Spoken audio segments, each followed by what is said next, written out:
Hello students and welcome to my channel Anita Shiksha. आप लोगों का बहुत बहुत स्वागत है मेरे चैनल पर। और आज मैं अभी एक नई सीरीज़ स्टार्ट कर रही हूँ रीड की क्लासेस की, जिसमें सबसे पहले रीड की क्लासेस स्टार्ट करने से पहले आप लोगों को मैं अपना इंट्रोडक्शन दे देती हूँ। मेरा नाम डॉक्टर अनीता चौधरी है और मैं वैसे अभी तक 6 से लेकर 12th क्लास तक की इंग्लिश की ऑनलाइन क्लासेस ले रही थी यूट्यूब पर। और अगर अभी तक आप लोगों ने मेरे चैनल को सब्सक्राइब नहीं किया है तो अब आप कर लीजिए, क्योंकि रीड का सारा सिलेबस मैं आपका इसमें कवर कराने वाली हूँ।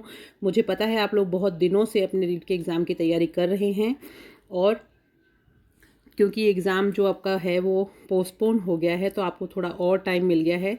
तो मैं भी अपनी तरफ से आप लोगों को थोड़ा सा इसमें सहयोग करना चाह रही हूँ। तो आप लोग मेरे साथ बने रहिए मेरे चैनल पर और पूरे सिलेबस को आप लोग एक बार वापस से रिवाइज़ कर लीजिए।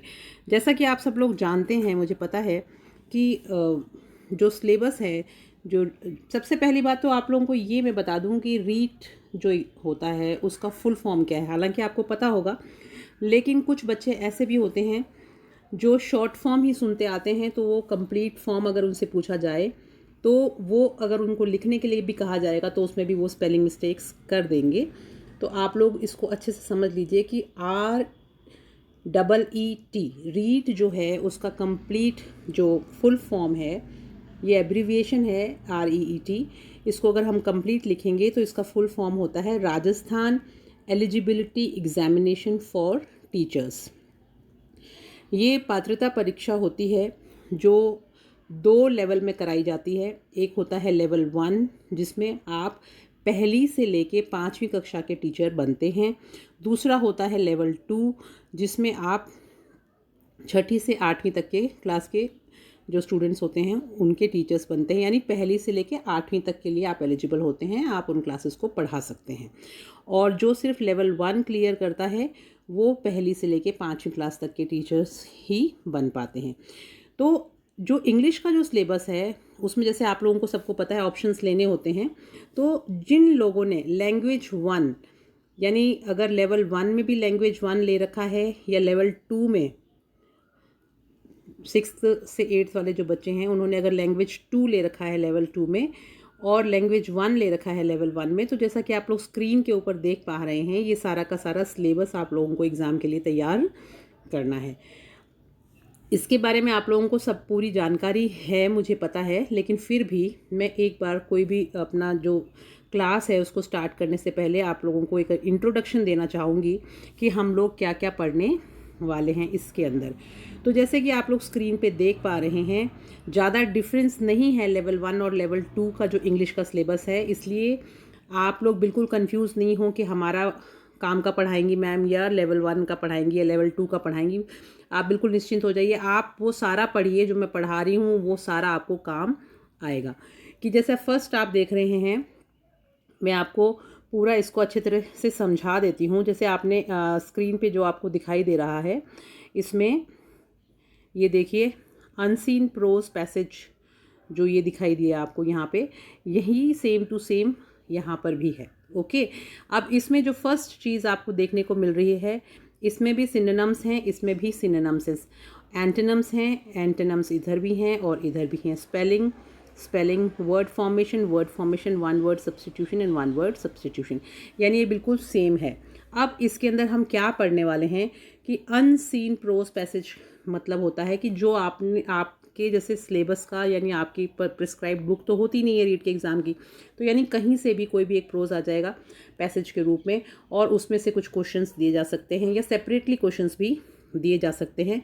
सिनोनिम्स मतलब होता है ऐसे शब्द जो सेम होते हैं। आप एस सिनोनिम्स और एंटोनिम्स का ए से आप इसको याद कर लीजिए, क्योंकि कोई भी चीज़ को अगर हमें याद करना होता है तो हमें उसके लिए कुछ स्मॉल तरीके, छोटे छोटे तरीके यूज़ करने पड़ते हैं। तो सिनोनिम का मतलब आप सेम से याद कर लीजिए। जैसे जो हम पर्यायवाची जो बोलते हैं हिंदी में, उनको इंग्लिश में सिनोनिम्स बोलते हैं। एंटोनिम्स का मतलब होता है ऑपोजिट, यानी विलोम शब्द, यानी कोई भी शब्द दे दिया जाएगा उसका विलोम शब्द आपसे पूछा जाएगा। उसके बाद में थर्ड नंबर पे देखिए स्पेलिंग वर्ड फॉर्मेशन जो दे रखा है, इसमें आप लोगों को अलग अलग तरह की जो स्पेलिंग्स होती हैं उस एग्ज़ाम में आती हैं, यानी आपको अपनी वर्तनी से संबंधित नियमों की इसमें जानकारी होनी चाहिए। आप जो शब्द लिखा जाता है उसकी स्पेलिंग को सही तरीके से लिख पा रहे हैं, समझ पा रहे हैं, नहीं पा रहे। मान लीजिए 4 स्पेलिंग्स दे दी, उसमें से आपको सही स्पेलिंग पूछी जाएगी कि इसमें से कौन सी स्पेलिंग सही है, यानी आपको करेक्ट बताना पड़ेगा या इनकरेक्ट पूछ लेंगे। बहुत सिंपल क्वेश्चंस होते हैं। इसके लिए तो आप लोगों को इंग्लिश में स्पेलिंग्स लर्न करना बहुत ज़रूरी है। उसके बाद में आप देखिए वर्ड फॉर्मेशन जो है, वर्ड फॉर्मेशन के अंदर हमें अलग अलग तरह के जो शब्द बनाने होते हैं उसके बारे में पूरा का पूरा डिटेल से हम स्टडी करेंगे वर्ड फॉर्मेशन के अंदर। उसके बाद आप वन वर्ड सब्सटीट्यूशन में होता है, जैसे कि आपने हिंदी में भी पढ़ा होगा कि जो, जैसे एग्जांपल मैं बता देती हूँ कि जो सोने का काम करता है उसको सुनार बोलते हैं, है ना। जो लोहे का काम करता है उसको लुहार बोलते हैं। जो हॉस्पिटल में मरीजों को देखता है उसको क्या बोलते हैं, डॉक्टर बोलते हैं। तो ये जो जैसे डॉक्टर शब्द लिखा, तो ये आपका पूरा एक वाक्य था और उसको आप सब्सटीट्यूट करके उसके लिए सिर्फ एक शब्द का इस्तेमाल करते हैं, तो वो वन वर्ड सब्सटीट्यूशन होता है। ये आप लोगों का पढ़ा हुआ है, इसमें कोई ख़ास चिंता वाली बात नहीं है। आप ऐसे ना सोचें कि हमारे को डिफ़िकल्ट होगा, हम कर पाएंगे या नहीं कर पाएंगे। आप सारा का सारा सिलेबस बहुत इजीली कर पाएंगे। तो जैसे जब हम स्पेलिंग्स कंप्लीट करते हैं उसके बाद में जो वर्ड फॉर्मेशन भी हमारा हो गया। वर्ड फॉर्मेशन में भी अलग अलग तरह से, जैसे नाउन है तो उसमें किस तरह से हम उसको चेंज कर रहे हैं, प्रीफिक्स लगा रहे हैं, सफिक्स लगा रहे हैं। और अब आपको ये भी मैं बता दूं कि प्रीफिक्स और सफिक्स क्या होता है।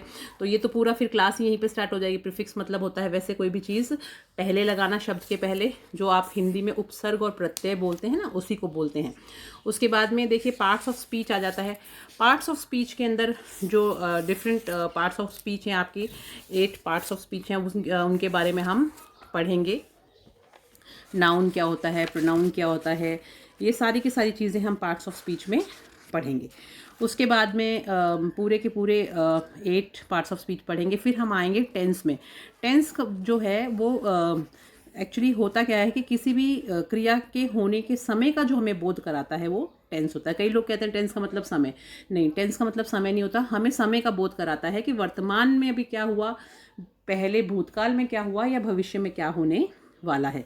तो वो सारी की सारी जो जानकारी है वो हमें यहाँ पर पार्ट्स टेंस में मिलती है। उसके बाद में डेटरमाइनर्स हम पढ़ेंगे। डेटरमाइनर्स वैसे आप लोगों ने पढ़ा हुआ है, लेकिन होता यही है कि जब हम कोई एग्ज़ाम देना लगते हैं तो हमें लगता है कि सब कुछ नया नया आ गया, लेकिन ऐसा बिल्कुल भी नहीं है। तो जो संज्ञा की स्थिति को निर्धारित करते हैं वो सारे के सारे डेटरमाइनर्स होते हैं, जिसमें आर्टिकल्स भी आ जाते हैं, जैसे ए एन द है।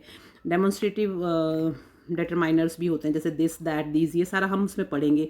कुछ पॉजिटिव डेटरमाइनर्स होते हैं, जैसे माई, अवर, योर, ये सब चीज़ें कहाँ रखते हैं। कुछ क्वांटिटीज़ को डिटरमाइन करते हैं, उनको क्वांटिटेटिव डेटरमाइनर्स बोलते हैं। कुछ नंबरों को डिटरमाइन करते हैं, वो न्यूमरल डेटरमाइनर्स होते हैं। तो ये सारे के सारे हम डेटरमाइनर्स में पढ़ेंगे। उसके बाद में देखिए नेक्स्ट है आपका डिग्रीज ऑफ कंपैरिजन, यानी डिग्री जो है वो क्या है और कितनी तरह की होती है। तो किसी भी एडजेक्टिव और एडवर्ब को जो 3 डिग्रियां होती हैं उनमें बदलने के लिए एडजेक्टिव के साथ ER लगाने से, या उसको मतलब जैसे कंपैरेटिव, 3 तरह की डिग्रियां होती हैं, पॉजिटिव, कंपैरेटिव और सुपरलेटिव। वो उनका क्या मतलब है, उनको कहाँ कहाँ पे काम करना है। 2 लोगों में तुलना करी जाएगी तो कौन सी डिग्री यूज़ करेंगे, 3 में करेंगे, अगर तुलना कर रहे हैं तो हम कौन सी डिग्री यूज़ करेंगे। ये सारे के सारे हम इसमें डिग्रीज ऑफ कंपैरिजन में पढ़ेंगे। उसके बाद में आप देखिए फ्रेमिंग क्वेश्चंस। अब क्वेश्चन देखते ही आपको समझ में आ गया होगा कि प्रश्न से संबंधित है, यानी फ्रेमिंग क्वेश्चन, यानी फ्रेम क्वेश्चन, यानी क्वेश्चन को कैसे फ्रेम किया जाए, यानी WH वाले जो क्वेश्चन होते हैं उनको कैसे लिखा जाए। दूसरे टाइप के जो क्वेश्चन हैं उनको हम किस तरह से लिखते हैं। तो ये सारे के सारे फ्रेमिंग क्वेश्चन में आएंगे। इसमें आप देखिए इंक्लूडिंग WH क्वेश्चंस की, WH से शुरू होने वाले जो वो क्वेश्चंस होते हैं वो कैसे होते हैं। फिर उसके बाद में देखिए एक्टिव पैसिव वॉइस आ गया आपका। एक्टिव पैसिव वॉइस में हम ये देखते हैं कि मतलब किस तरह से जो जिन वाक्यों में जो कर्ता होता है वो अगर अपना काम स्वयं करे और कर्ता को अगर प्रमुखता दी जाती है, यानी तो वो एक्टिव हो जाता है। और अगर कर्ता की जगह जो कर्म है, यानी जो ऑब्जेक्ट है उसको प्रमुखता दी जाती है, तो वो पैसिव वॉइस में चेंज हो जाता है। तो इस तरह से हम एक्टिव पैसिव के बारे में भी पूरा का पूरा डिटेल में पढ़ेंगे। नरेशन में आपका डायरेक्ट इनडायरेक्ट आ जाता है, यानी प्रत्यक्ष रूप से कोई वाक्य कहेंगे तो कैसे कहा जाएगा, परोक्ष रूप से कहेंगे तो कैसे कहा जाएगा, वो आपका नरेशन में आ जाता है, जिसके अंदर डायरेक्ट इनडायरेक्ट आ जाते हैं। Knowledge of English sounds and phonetic symbols, ये जो चीज़ है, ये जो नॉलेज ऑफ फोनेटिक साउंड्स और इंग्लिश सिम्बल्स है ना, ये आप लोगों के लिए थोड़ा सा नया है, क्योंकि आप लोगों ने इसके बारे में पहले नहीं पढ़ा होगा। तो ये जो क्लासेस हैं फोनेटिक्स वाली, इसको आप बहुत अच्छे से समझिएगा। फोनेटिक्स का मतलब क्या होता है कि जो हम उच्चारण करते हैं इंग्लिश में, जब हम कोई शब्द को बोलते हैं तो उसके लिए ध्वनि कैसी काम में लेंगे, स्वर के लिए क्या ध्वनि होगी, व्यंजन के लिए क्या ध्वनि होगी, और उस शब्द को बोलने का क्या तरीका होगा, उसको हम फोनेटिक्स बोलते हैं। ये पूरा मैं बहुत आपको डिटेल में समझाऊंगी, बिल्कुल भी घबराइए नहीं। उसके बाद में नेक्स्ट है, हम पढ़ेंगे principles of teaching. Teaching methods जो हैं उसके बारे में हम पढ़ेंगे, यानी जो तरीके हैं पढ़ाने के वो कौन कौन से हैं। And approaches to English language teaching, और हर एक जैसे भाषा होती है उसको पढ़ाने के अलग तरीके होते हैं। उसी तरह से जो इंग्लिश लैंग्वेज है उसमें हमारे कौन कौन से तरीके, कौन कौन सी अप्रोचेस हम यूज़ कर सकते हैं, वो सारी की सारी इसमें हम लोगों को डिटेल से पढ़नी पड़ेंगी। और उसके बाद में डेवलपमेंट, देखिए अब जैसे मैंने भी डेवलपमेंट बोला क्योंकि मेरे भी एक लहजे में आया हुआ, लेकिन ये शब्द पढ़ा जाता है डेवलपमेंट। तो डेवलपमेंट अगर आप बोलोगे सही तो फिर ये जैसे जो यहाँ पे हमने अभी पढ़ रहे थे ना फोनेटिक सिंबल्स के बारे में, तो हम उसमें फोनेटिकली उसको ट्रांसक्राइब भी करेंगे तो ढंग से कर पाएंगे। तो अब आज से आप लोग भी इसको डेवलपमेंट पढ़ेंगे। Development of English, development of language skills, teaching learning materials यानी टेक्स्ट बुक जो है, मल्टीमीडिया, जो आजकल बहुत सारे और रिसोर्सेज जो बन गए हैं उनको हम किस तरह से काम में ले सकते हैं अपनी टीचिंग को इफ़ेक्टिव बनाने के लिए, उसके बारे में पूरा हम डिटेल स्टडी इसमें करेंगे। उसके बाद लास्ट देखिए आप यहाँ पे comprehensive and continuous evaluation in English language. आप लोगों ने एक शब्द सुना होगा कि आजकल पढ़ाई जो है वो CCE पैटर्न से हो रही है। अब ये CCE पैटर्न क्या है, आपको एग्ज़ाम में पूछ भी सकते हैं। मान लीजिए वहाँ दे दिया कि right the full form of CCE, तो आपको पता होना चाहिए कि CCE एक एब्रीविएशन है और उसका फुल फॉर्म होता है कॉम्प्रिहेंसिव एंड कंटिन्यूस इवैल्यूएशन। और ये CCE का कंप्लीट जो फॉर्मेशन है वो इस तरह से है, तो इसका भी आप लोगों को नॉलेज होना चाहिए। अब जैसा कि आप लोगों ने देखा, ये सारा का सारा सिलेबस हम यहाँ तक पूरा कंप्लीट पढ़ेंगे, और यही सेम चीज़ आपको यहाँ पे continuous and comprehensive evolution assessment and evolution in language में दिखाई दे रहा है, जो 6 से 8 तक वाला जो लेवल 2 का पेपर है। तो अब जैसा आपने देखा कि ये सारा का सारा बहुत सिंपल है, सब कुछ चीज़ें ऐसी हैं जो आपकी पढ़ी हुई हैं, तो आप बिल्कुल भी इसके लिए डिस्टर्ब ना हो कि हम इसको कैसे करेंगे। नेक्स्ट जो है वो अब देखिए आपका जो लेवल 1 और लेवल 2, यानी लैंग्वेज में अगर आपने लैंग्वेज 2 में अगर इंग्लिश लिया है, वो जो हमने पहले डिस्कस किया था वो तो हमने किया था कि अगर आपने लेवल 1 में लैंग्वेज 1 क्या लिया है और लेवल 2 में भी लैंग्वेज 1 क्या लिया है। अब हम दूसरा पढ़ रहे हैं कि लैंग्वेज 2 में अगर आपने इंग्लिश ले रखा है लेवल 1 में और 2 में, तो हम लोगों को क्या क्या चीज़ें पढ़ेंगी। इसमें कुछ चीज़ें नई हैं जो थोड़ी सी डिफरेंट हैं, लेकिन ज़्यादा उसमें घबराने की बात नहीं है। जिन लोगों ने इंग्लिश 12th तक पढ़ा है वो इसको ईजिली कर पाएंगे, तो आप ऐसा ना सोचें बिल्कुल भी कि हम इसको किस प्रकार से करेंगे। पहला देखिए इसमें वही है, अनसीन प्रोज पैसेज जो है उसमें लिंकिंग डिवाइस को दे रखा है। लिंकिंग डिवाइस जो है वो क्या होता है, कोई भी लिंक मतलब क्या होता है, जोड़ना। कोई भी दो जो वाक्य होते हैं उनको जोड़ने के लिए जो शब्द काम में लिए जाते हैं उनको हम लिंकिंग डिवाइस बोलते हैं। तो लिंकिंग डिवाइस के नाम से आप बिल्कुल घबराएं नहीं कि ये तो एकदम नई चीज़ आ गई, इसको हम कैसे करेंगे, ऐसा बिल्कुल भी नहीं है। उसके बाद में सब्जेक्ट वर्ब कॉन्कर्ड, यानी ये जो सब्जेक्ट वर्ब कॉन्कर्ड है इसमें क्या है कि आप लोगों को पूरा का पूरा कि किस तरह से, सब्जेक्ट मतलब क्या होता है, कर्ता जो कोई भी काम कर रहा है और वो क्या काम कर रहा है उसको आपस में हम किस तरह से समझाएंगे। यानी पूरा जो क्वेश्चन का जो फ्रेम है कि उसमें क्या सब्जेक्ट है, क्या उसमें ऑब्जेक्ट आया है, क्या कॉम्प्लीमेंट लग रहा है, वो सारा का सारा हम उसमें सब्जेक्ट वर्ब जो एग्रीमेंट होता है उसमें पढ़ते हैं। उसके बाद में आप देखिए सब्जेक्ट वर्ब एग्रीमेंट के बाद में आपका है इन्फ्रेंसेस। तो इन्फ्रेंसेस भी एकदम जैसे सुनने में तो बिल्कुल नया शब्द लगता है कि इन्फ्रेंस मतलब होगा क्या, हमें इसमें क्या करना है। लेकिन आप लोगों को जब आप इसके बारे में पढ़ेंगे तो आपको पता चलेगा कि इन्फ्रेंस कोई नई चीज़ नहीं है। नहीं, इन्फ्रेंस के बारे में आप लोग वैसे जानते हैं कि अपना जो आइडिया जो है, आपका जो आइडिया है वो आप किस तरह से लगा रहे हैं कोई भी चीज़ को, यानी the act of or the process of forming an opinion or idea on the basis of given or known information or knowledge is called inferences. कि आपको जो ज्ञान है उसके हिसाब से जो आप अपना अपना विचार प्रस्तुत कर रहे हैं, जो आइडिया लगा रहे हैं, उस ज्ञान के आधार पर उसको इन्फ्रेंसेस बोलते हैं। उसके बाद में नेक्स्ट देखिए, अनसीन पोएम में जो अलग अलग तरह के अनसीन पोएम में different types of literary terms आ जाती हैं आपके। तो इन लिटरेरी टर्म्स को देखिए आप इधर, ये मैं आपको दिखाती हूँ। पहले हमने ये अनसीन प्रोस इसमें कर लिया, ये कंप्लीट हो गया हमारा।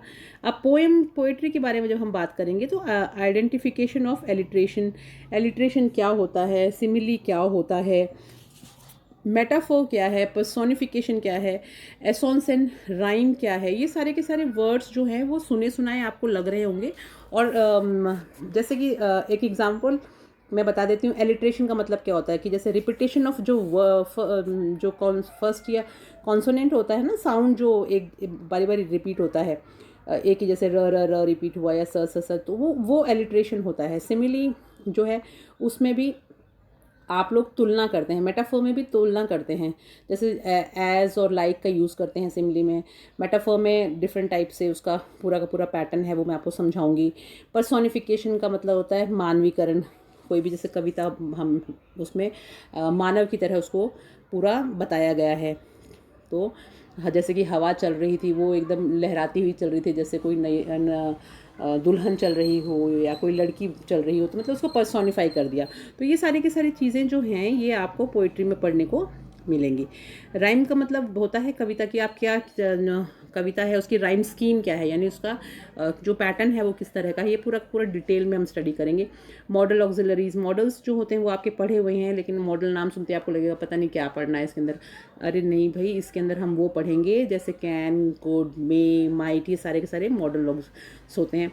उसके बाद में इडियम्स एंड फ्रेजेस होते हैं, जो आप लोकोक्तियाँ पढ़ते हैं ना, कहावतें और लोकोक्तियाँ, और ये सारी की सारी उसमें पढ़ेंगे। लिटरेरी टर्म्स पढ़ेंगे कि जो कविताएं होती हैं उनको लिखने के जो अलग अलग तरीके होते हैं, जैसे कोई शौक गीत होता है उसको एलिगी बोलते हैं, सोनेट होता है वो 14 जो पंक्तियाँ होती हैं उनकी कहानी होती है, शॉर्ट स्टोरी क्या होती है, और ड्रामा जो है उसके कितने कितने तरह के होते हैं, मतलब वो दुखांतिक नाटक, ड्रामा यानी नाटक, वो दुखांतिका है या वो आयरनी दिखाता है या क्या, किस तरह का जो उसका अंत होता है वो ड्रामा का बेस उस पर डिपेंड करता है। Basic knowledge of English sounds and symbols, उसके बाद में ये जो मैंने पहले बताया कि आपको फोनेटिक्स के बारे में जानकारी पूरा मैं दूंगी, उसमें पूरा का पूरा आपको बेसिक नॉलेज होगी कि किस तरह से इसको करना है। उसके बाद में है principles of teaching English, communicative approach to English language, teaching challenges of teaching English, difficulties in learning English, role of human language and,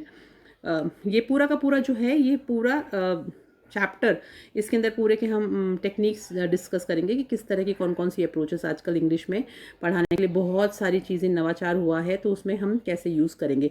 methods of evaluation, मूल्यांकन का क्या आधार होना चाहिए, रिमीडियल टीचिंग यानी आखिर में जो उपचारात्मक शिक्षा होती है उसके लिए हम लोग क्या क्या यूज़ कर सकते हैं, कौन कौन से तरीके यूज़ कर सकते हैं, तो ये सारा का सारा हम इसमें पढ़ेंगे। तो आई होप आपको ये पूरा अच्छे से समझ में आया होगा कि आखिर जब हम रीड की क्लासेस इंग्लिश में स्टार्ट करने वाले हैं उसमें हम क्या क्या टॉपिक्स पढ़ने वाले हैं, उन टॉपिक्स में क्या चीज़ें हैं जो हम पढ़ेंगे।